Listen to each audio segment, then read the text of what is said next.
আজ ইউনিভার্সিটি থেকে ফেরার পথে দিদিরও প্রায় ডিউটি করা শেষ। দিদি রায়গঞ্জ হসপিটালের নার্স, তো ওখানে ডিউটি করে।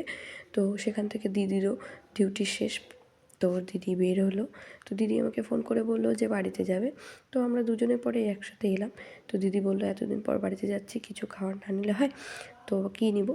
আমি বললাম ভাইয়ের জন্য আমার জন্য তাহলে বিরিয়ানি নে। তারপরে আমরা বিরিয়ানি নিলাম, একটা এগ আর একটা হলো চিকেন বিরিয়ানি, যেহেতু ভাই চিকেন খাবে না বলছে, আর ওই দিন বাড়িতে চিকেন রান্না হয়েছিল, তো ভাই ওই চিকেন দিয়ে নাকি বিরিয়ানি খাবে, ঠিক আছে। আর ভাইয়ের জন্য সিঙ্গারা নিতে বললাম, মা এগুলো খায় না তাই। তো এই দাদার দোকান থেকে আমরা বিরিয়ানি খাই। যতই মানে দোকান থাক না কেন, আমরা এই দোকান থেকে খাই, যেহেতু এই দোকানের বিরিয়ানিটা খুবই টেস্টি আর কোয়ান্টিটিটাও বেশ ভালোই দেয়। তো তোমরা কেমন দেখতে পাচ্ছ আমি বুঝতে পারছি না, তবে বিশ্বাস করবে না, 3 জনে মিলে এই বিরিয়ানিটা খেতে পারিনি, এতগুলো দিয়েছিল, পুরো পেট ভরে গিয়েছে। আর এত টেস্টি হয়, মানে বেশি যে বলবো রিচ তাও না, দারুণ, খুব সুন্দর হয়। মানে এই দোকানের বিরিয়ানি আসলে খুব ভালো হয়। তো তোমাদের আজকে ভিডিওটা কেমন লেগেছে অবশ্যই কমেন্ট করে জানাবে।